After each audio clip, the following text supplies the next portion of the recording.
Preparing for a 100-mile race takes a lot of effort. Minute miles, 15. Let's see. Here's my heart rate. All right. Hey, coming into pit spring. About 2/3 away. Bug spray, of course. Well, I think we know what that's for.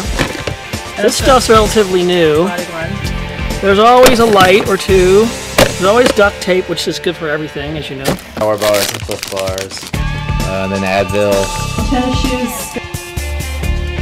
Go on to coming back.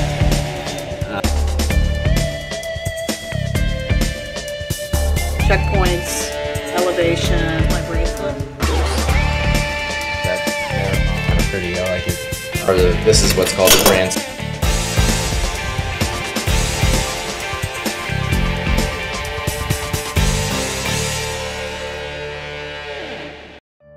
2 weeks before Grindstone, on a training run, Gary pulls his Achilles tendon. He plans to run Grindstone up until the day before the race, but ultimately decides not to compete, giving his Achilles time to heal properly. Pushing disappointment aside, Gary turns up at Grindstone to show support for fellow runners, including his son, Keith Nippling, a rising star of ultra running, and to aid race director Clark Zealand. 10 seconds.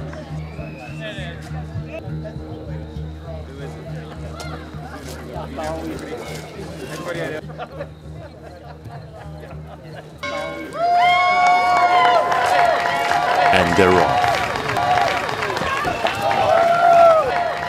As the sun sets over the Appalachians, runners disappear into the night.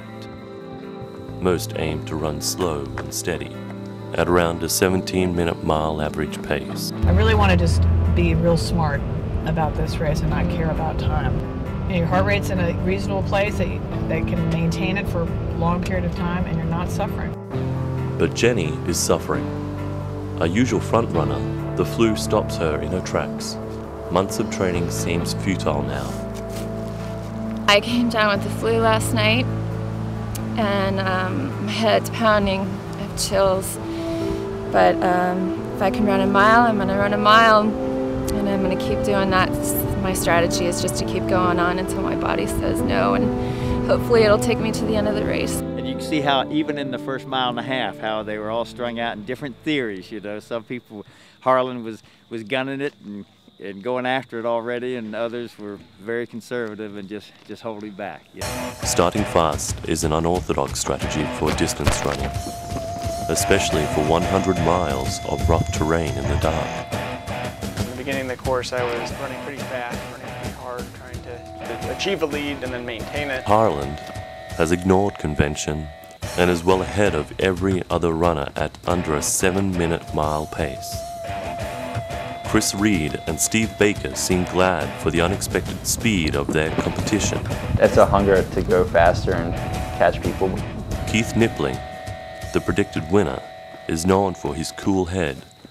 He stays alone and behind them, but not far. And it's 8 miles to the next one? 8.5?